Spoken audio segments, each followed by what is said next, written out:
กี้ไปใส่ดี หลังจากปลูกต้นไม้อยู่โรงเรียนแล้วนะ ไปใส่ก็ได้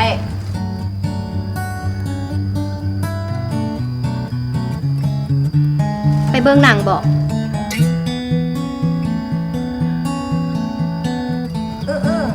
แล้วค่อยว่ากันก่อนที่ไปเอาทายผู้ปลูกต้นไม้ปลูกเฟซกันก่อน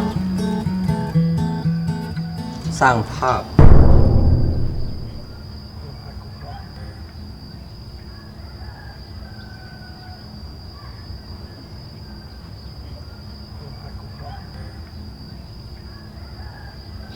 ว่าแต่สู่โซกได้ระเบาะต้นไม้น่ะ เสียวต้นหยัง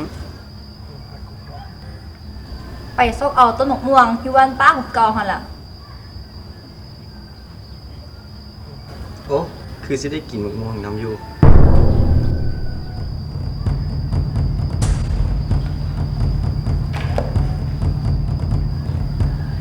เจ้ามีปัญหาอย่างกับผู้ข่อยต้น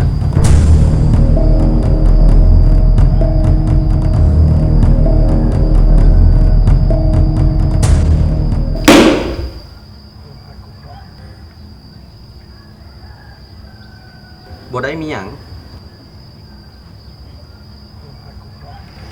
บ่ได้มีหยัง เมื่อกี้นี้ตอนยังเมาว่า คือสิได้กลิ่นหมกม่วงแล้วมันอยู่ มันหมายความว่าอย่างไรนะ ปลูกต้นไม้เอาหน้าติ ปลูกไม่เอาหน้าหัดเบิ่งตัวเองก่อนบอกก่อนที่จะว่าคนอื่น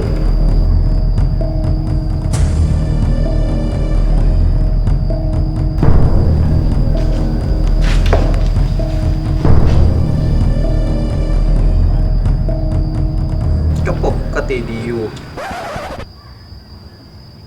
ค่อยก็บ่ได้ปลูกแต่ค่อยก็รักษาบทบาทมันจนใหญ่เห็นต้นไม้2ต้นอยู่หน้าโรงเรียนเพิ่นบอกค่อยบ่ได้ปลูกแต่ค่อยก็รักษามันจนใหญ่แล้วเจ้าเด้ปีกายนี้ได้ไปเบิ่งมันบ่อันต้นมะม่วงเจ้าปลูกหั่นน่ะมันใหญ่ส่ำใดล่ะคือสิได้กินมากมันละสิบอกปานนี้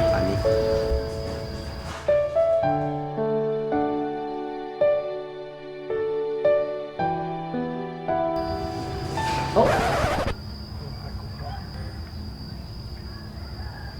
ไปสู่